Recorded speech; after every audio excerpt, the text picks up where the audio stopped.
In the solitude of my upbringing, shaped by the demands of a single mother's nursing career and my brother's departure for college, nights were often punctuated by my solo vigils. One such night unfolded as my mother undertook an overnight shift, leaving me to navigate the silence of our home. It was a weekend, and the presence of a girl named Molly had briefly alleviated the stillness, but she departed early, constrained by her parents' curfew. Left to my own devices, I retreated to the sanctuary of my upstairs bedroom overlooking the backyard. The tranquility shattered when the unmistakable sound of a chair scraping against the deck reverberated through the night. Intrigued, I peered out the window, half expecting to find Molly lingering. However, the figure below was a stranger, a male silhouette cloaked in the veil of darkness.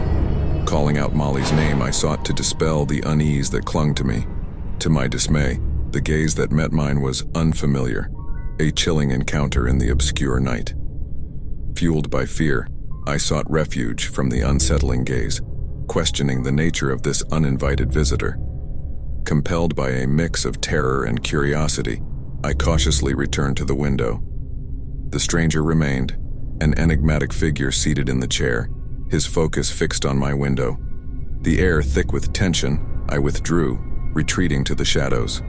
Alone in my dimly lit room, I grappled with the sense of vulnerability, arms wrapped around my knees as if shielding myself from an unseen threat.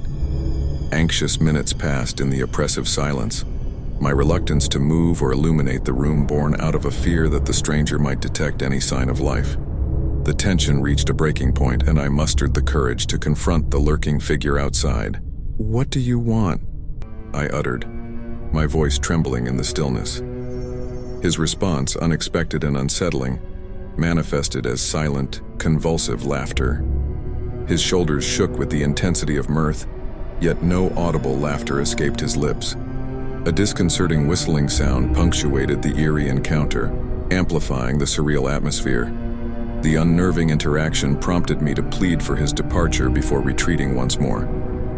Huddled in my room, reluctance paralyzed me from seeking immediate help, a decision I would later regret, haunted by the consequences of my hesitation. As the night wore on, a more sinister turn of events unfolded. The back door yielded to forceful attempts to gain entry, compelling me to flee to my room once more.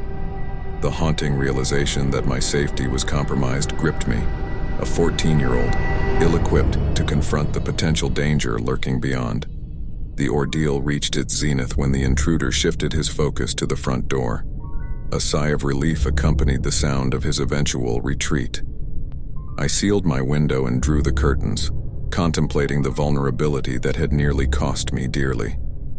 Morning brought the return of my mother, met not with comfort but with anger. Her admonishment echoed the gravity of my misjudgment, the failure to summon the authorities during a night fraught with peril. In hindsight, I questioned the wisdom of my youthful choices, haunted by the specter of what could have been. In the quiet expanse of our two-story house, my sister and I coexist in a peculiar arrangement, a mother-daughter dwelling with two kitchens, each claiming a floor as our own. She, often absent, finds solace with her boyfriend 20 miles away, leaving me to occupy the upstairs realm. One evening, as the eerie glow of a television set painted shadows across my living space, I found myself immersed in a chilling movie, alone, but for the company of suspense.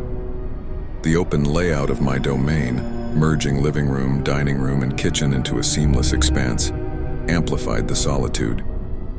Positioned on the couch, I faced the vastness of the room, making every creak or whisper a potential source of unease for those less attuned to such solitary moments. Yet the allure of a scary movie proved irresistible, prompting occasional glances over my shoulder into the darkened void behind me. Acknowledging the irrationality of my unease, I dismissed the creeping sense of vulnerability and succumbed to the storyline unfolding on the screen.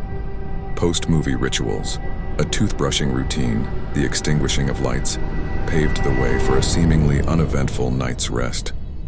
Abruptly, I awoke 2 hours later, disoriented, uncertain of the disturbance that ruptured my slumber. A voice, unmistakably my sister's, echoed from the lower floor. Her tone resonated within the confines of our home, perplexing me as I grappled with the realization that she wasn't due to return. A peculiar urgency laced her words, a call to action I couldn't decipher in my groggy state. Driven by the assumption that something demanded my attention, I stumbled into the pitch-black hallway.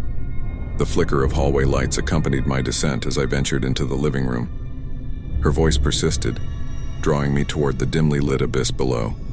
Each step heightened the suspense, the resonance of her calls intensifying. In the darkness, her kitchen awaited, but a futile search for the elusive light switch ensued. Groggy and disoriented, I traversed the shadowy corridor towards her kitchen. Fumbling for a light switch, I illuminated her living space, revealing an empty expanse.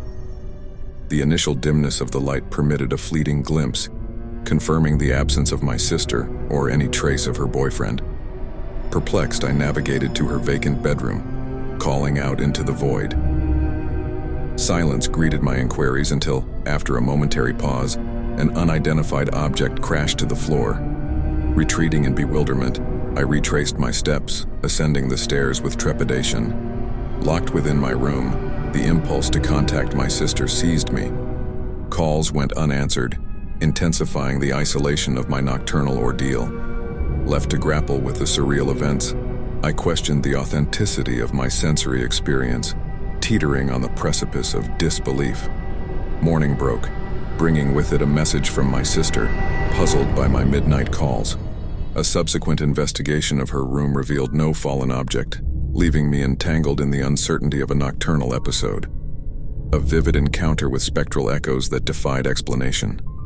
The boundaries between reality and hallucination blurred, leaving me haunted by the enigma of that fateful night. Once upon a time, in the vivid tapestry of my childhood, there unfolded a gripping tale that nearly saw the curtains fall on my young life. As a member of a lively family of 5, I found myself at the tender age of 10, my older brother, a mischievous 14-year-old, and my little sister, a playful 5-year-old. The stage was set on a fateful Friday night when my brother, in the company of his trouble-seeking friends, became the center of a dreaded phone call that sent shockwaves through our home. I, innocently engrossed in a Star Wars video game, suddenly heard my mother's anguished cries. Panic seized me as I rushed to unravel the cause of her distress. The hospital's ominous call revealed that my brother had been struck by a car. Fear gripped us all, and as my parents hastily donned their coats, they faced the difficult decision of leaving me, a 10-year-old, alone at home. Their urgency stemmed not only from my brother's injury, but also the need to comfort my 5-year-old sister. With reluctant assurances, I found myself home alone, a worried spectator to the unfolding drama.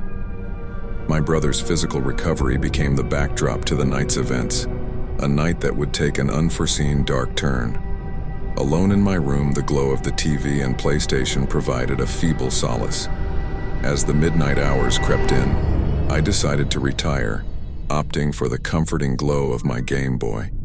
However, an unsettling silence replaced the usual sounds of my parents' return. A growing unease nudged me to investigate. Creeping out of my room, I peered over the banister, only to be met with an alarming sight: 3 intruders standing in the darkened living room. These were not my family members. Panic set in, and I retreated to my room, attempting to conceal myself in the safety of my closet. Behind boxes and bags of clothes, I cowered, breath held as footsteps approached. The door creaked open, unveiling a moment that felt like an eternity.